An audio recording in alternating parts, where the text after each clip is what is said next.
n'entre pas, n'a eu vertige, n'a tiki ma mère ça, n'a bandika oyanda la basanta nzambe. Nous sommes ici des dieux en Christ. N'a bandika wangabi nzambe. Nous sommes devenus ici des dieux en Christ. Nzambe sala, nous sommes la tête et non la queue. Aono en bas. N'a fait quand on a nous sommes justifiés. Seigneur mon Dieu. Nabi Seigneur, nous sommes justifiés. Nous sommes sauvés. Nous avons la victoire en toi, Jésus-Christ. Maman, c'est bon, les gens entrent déjà. Nabi, Amen. Nabi, Amen. Nabi, nous sommes donc devenus ici des dieux en Christ. Donc, on a vainqueur, pas plus que vainqueur. Par Jésus-Christ qui nous a aimés. Nabi, non, Seigneur. Aujourd'hui, c'est les jours J.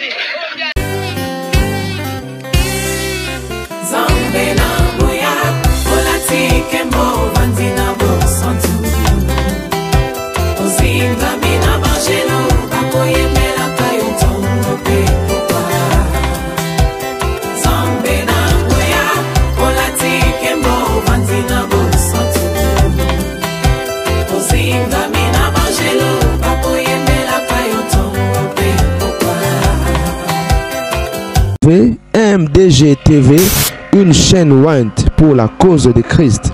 Mafuta Yasika, Mafuta Yasika, Mafuta Yasika.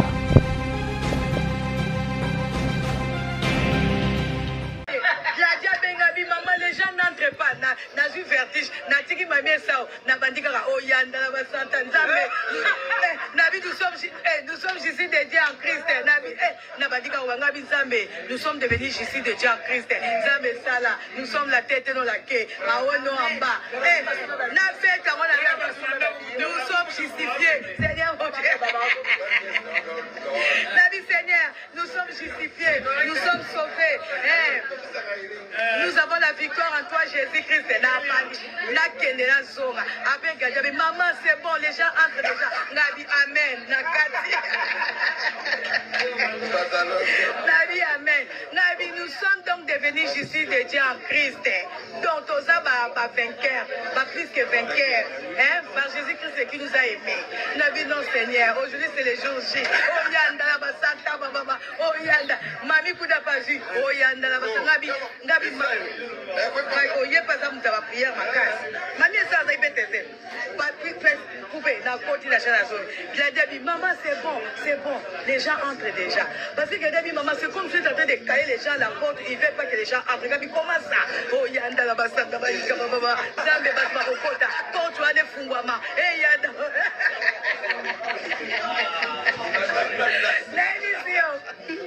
Il a dit, maman, c'est bon. Natira, maman, amen.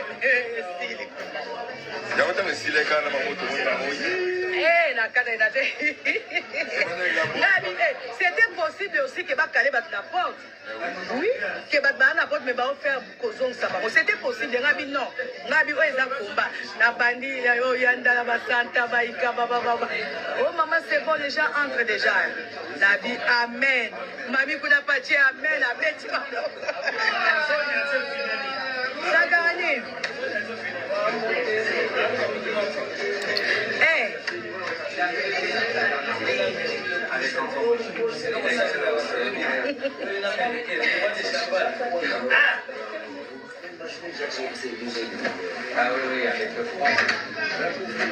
Sangarazé ingrat. Il y a ma papa Béli. Tu l'as dans salle. Demande à papa. Non, mais ils vont manger ou pour nous faire ça au fait. Il a dit, chauffeur fou, il y a l'objet qui la paix. Sandra, vous chauffez fou, moi la miki là. Bon, même wana. Même pédé pila reza. Sandra, comment ma carte là? Les autres, il a dit, ma carte papa est mauvaise. Sentinelle, la tête on a frigo. Il a dit, les poissons salés pour papa. La sentinelle au frigo.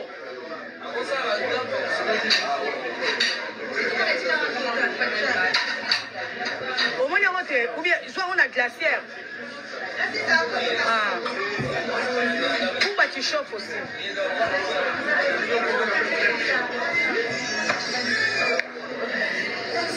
là là là là là. Moto bandiam déjà l'été mafuta sika.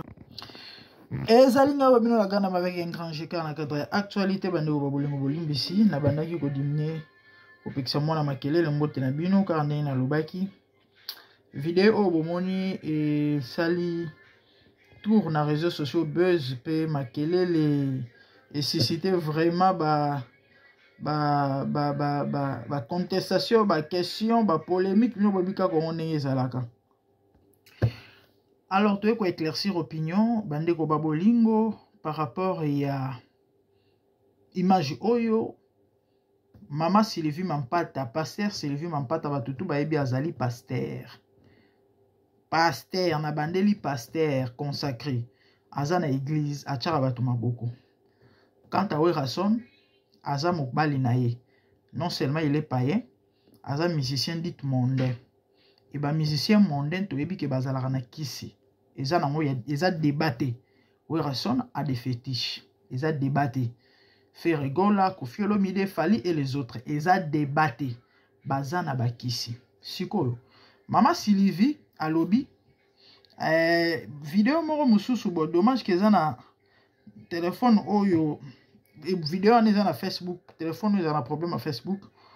Donc on a osalela eza na o na osalela émission de na osala donc moi na tchango ezate place azolobake a soutenir mobile na ye moralement karaté, physiquement karaté mais spirituellement. Or spirituellement ba soutenir kaka mutu o boza na ye na même esprit.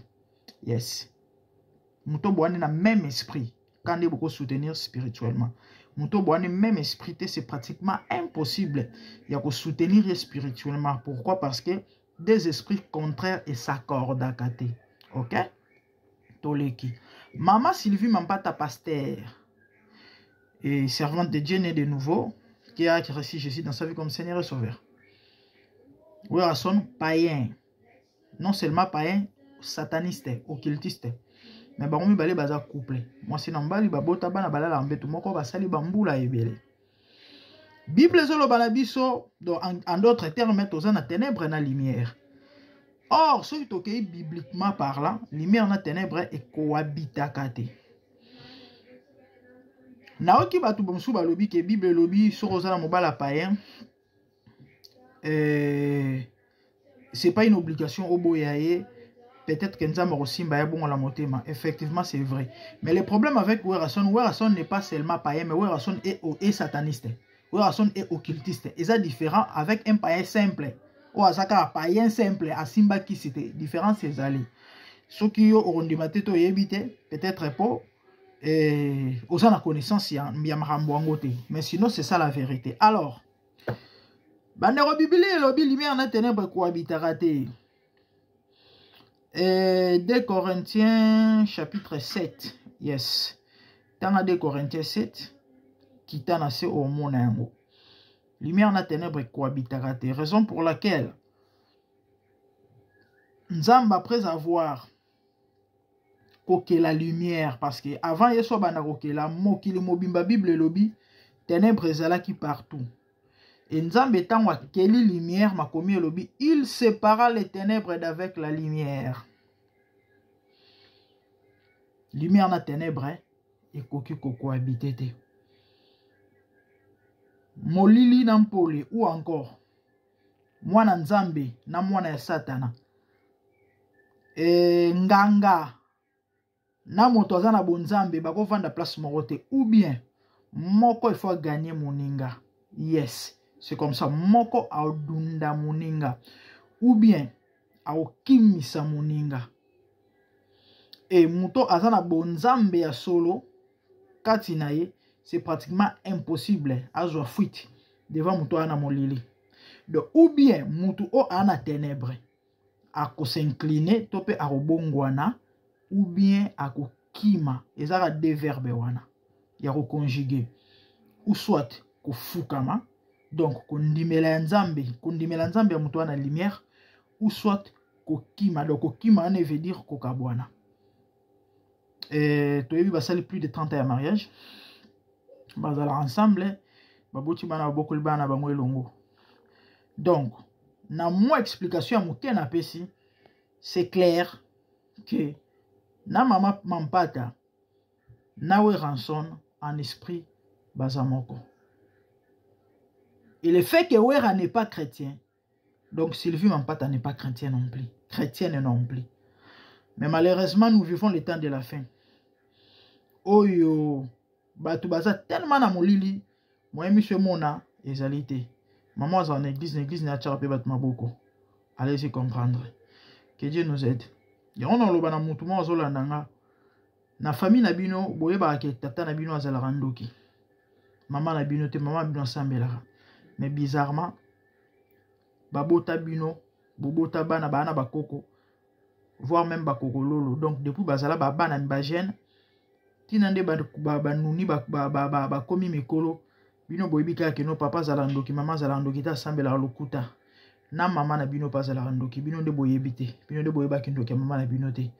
Ndoki na muto aza normal bako vanda bambule belete sika moko sans toutefois bakabwana ou encore muto aza na misala mabelo ba peut-être abongwana. Mais Kaboui, c'est pratiquement impossible. Pourquoi? Parce que bana même esprit te bako s'accorder te bako yokana te.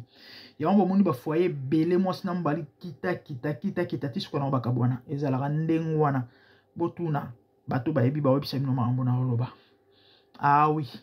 Lorsque vous n'avez pas les mêmes esprits, beaucoup vandate. Bo bano beba na mikolo nyonso. Bo vanda mota muke malamu après et simbate. Pourquoi? Parce que ta lumière ou eza kati ya muto azana Yesu et déranger ténèbres ou eza na muto azana molili. Et du coup ba bana ko se cogner tout le temps. On a ba bana ko tinde toujours à tenter to pas piéger to beta ba flèche na ngambo. Yo pe kuna tango so boka ba moto ke bebisa misala kuna zo so problème na monde wana donc ezala toujours compliqué. Ba ko sabino te. Vérité za ona ebisi bino. Commentaire à rocher ezate. Bana nzambe bofungwa mamiswe oyo ezala nango comédie.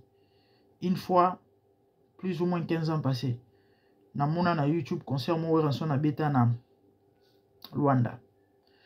Na concert wana bakoma na pancarte likolo na babenga ngoni ba bandage ba tchaka wana wa munene na entrée ya concert parce que ça concert mo en plein air.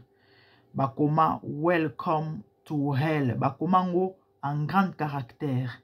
Ya robomba mate visible. Na mona YouTube. Welcome to hell. En français, bienvenue en enfer. Et sa femme, pasteur, va dire qu'elle soutient son mari spirituellement. Non seulement ça, abaki si abandaki ko par babane ko kotate, ya bandi ko parler en langue du coup batu babandi ko kotate. On va très attention à parler en langue.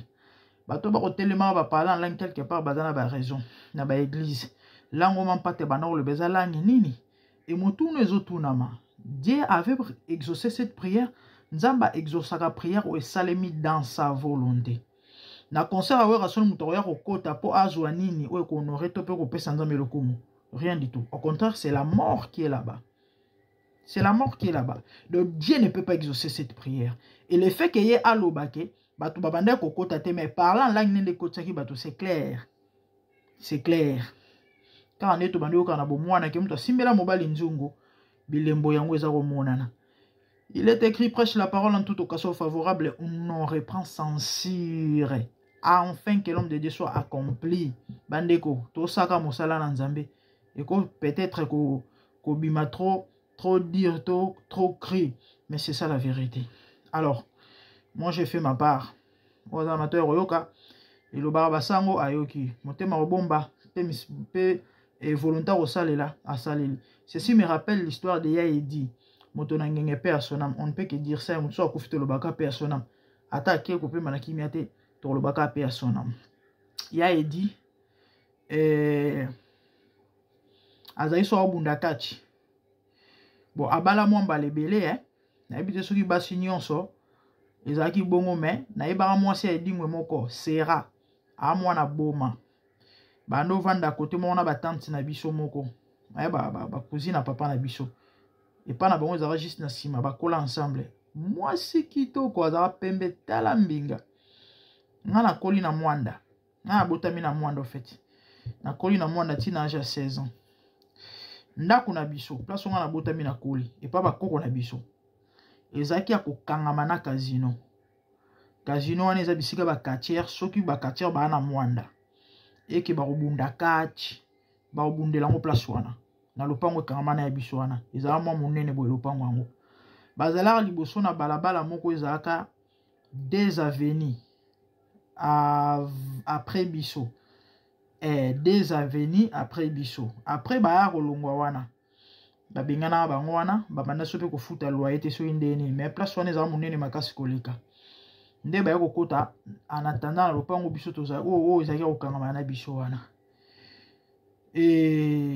mokolo espace wana bato bana mwanda bayebi bakatier ya mwanda bayebi komona eza miss de ring ye pa azala katier bando benga ye miss de ring et ntango baye komove bakomi place wana en face na biso et des fois bino po baclotiraka yango surtout mpona baraison soki neti bana bamatch bacatch et il faut clôturer tout ça mpona bafraude et puis babenga oni sécurité ndenge ezalaka kaka alors epai biso tozala na de nzete tozala na nzete moko ya mingenge mosusu ezalaki ya avocat siko nzete na biso ya mingenge ezalaka mpenza place mondelo ezali babenga yango nini place mpenza mondelo ezali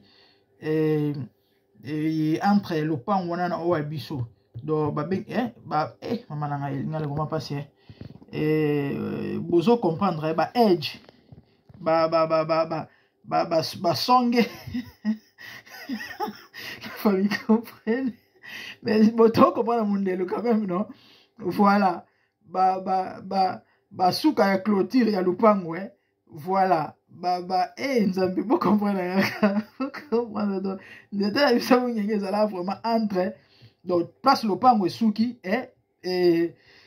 naolinga naloba ngo na français mais bon ezoya pete soki mais tokocomprendre mondelo place mondelo ya lopango esuki place nzete wana ezalaki ezali mpe nzete mo ezali stérile bandobota nango te siko oyo ya avocat nde ezali mwa moke na kati siko oyo ya mingenge wana telema ezalaki vraiment place wana bokomata te so bomati bakomona bino ou soit na lopango bakogangela bino parce que tozali na droite bino boyebi ka Afrique en plus tozali bana mike makasi donc bato bakatch eza biloko bakisi tout ça biso ozalaki na babutu makasi soki kati kobunda boyoka bobimi boke komata na nzete ya avocat bomati likolo mpo botala des fois tobanda bomata na fenêtre na claustra bozotala c'était difficile ya komona mais tobanda quand même komona mwa quelques images alors moi c'est Edingwe Sera azali so mobali na obunda bandeko soki Edingwe opola bomonika Sera telemi boyebake match ezobaluka. Donc, tant que je pas lobby, ça m'a fait rappeler l'histoire de Dingo à l'époque, tant que je na Mwasinaï. Et Azalara makasi moko Mwasiwana. Azaki soki ka siliki ke mobile neta musu bazo betaye. Oka koti na terrain bokozo ba coup de tête bo bambana na mabele. Batu bayebi Sera Mwasi Dingo bayebi mambo na oloba bayebi Dingo. Donc li solo o mampata beti digne ya histoire ya kache Edingwe na mwasi na ye to pe na basi na ye na bito so ndo sala ngona basi nyonso mais po abala mwa mingi levé edi na mwasi ona pe bakabona na bango na yoka il paraîtrait Sera ngwa kota ngola apparemment bongola motema abana so pe komona ba milimo vie ebebaka quoi et puis après bon je sais pas ce que soukela ndeni mais bref c'est un peu ça donc surtout ça ba émission ezala poto fungola bana nzambe émission en fait lelo ko sambele koma tellement na loyenge batu tellement baza enseigné te batu tellement batanga la bible te les gens gobent tout et mawa pe passi yango moni bible zo bon peuple péri parce qu'il manque la connaissance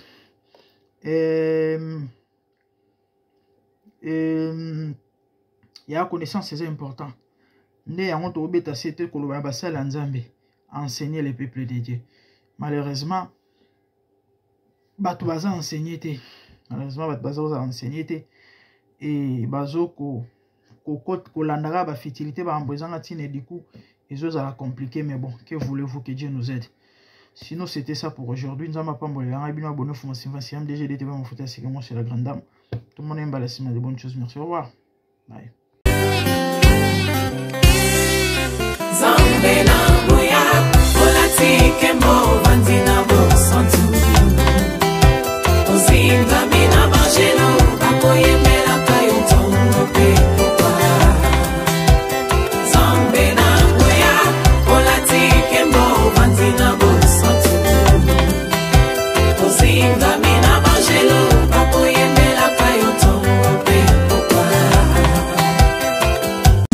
MDG TV, une chaîne Wint pour la cause de Christ.